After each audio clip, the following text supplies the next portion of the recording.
Bhutan normally আপনার অনেক উঁচু একটা দেশ। তো এই জায়গায় সবচেয়ে বড় ইম্পর্টেন্ট থিং হলো আপনার অ্যাডজাস্টমেন্ট ওয়েদারের সাথে।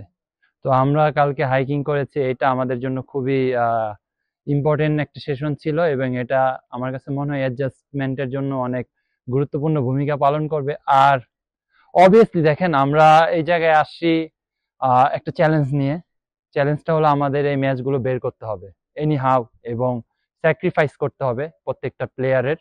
তো আমাদের টার্গেট হলো যে আমরা যেভাবে এখন রেডি হচ্ছি 5 তারিখ এবং 8 তারিখের জন্য, এটা অনেক পজিটিভ একটা ওয়েতে আমরা রেডি হচ্ছি। তার সাথে প্রত্যেকটা player, we know how important this to match. তো ডেফিনেটলি উই আর রেডি। ওদের সাথে আমরা লাস্ট ম্যাচ খেলেছি এলো সাপে, ব্যাঙ্গালোরে। আমরা তাদেরকে 3-1 গোলে হারিয়েছিলাম। তো লাস্ট আমার একটা জিনিস মনে আছে যে ভুটানের সাথে 2016-17 আমরা একটা ম্যাচ খেলেছিলাম ওদের হোম গ্রাউন্ডে।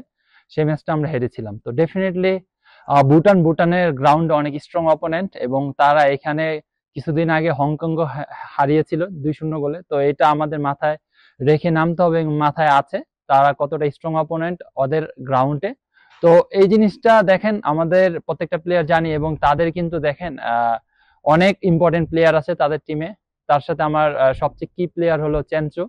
তো এইগুলো ব্যাপার আমরা জানি, এবং আমাদের কোচিং স্টাফ এবং কোচিং প্যানেলও জানে।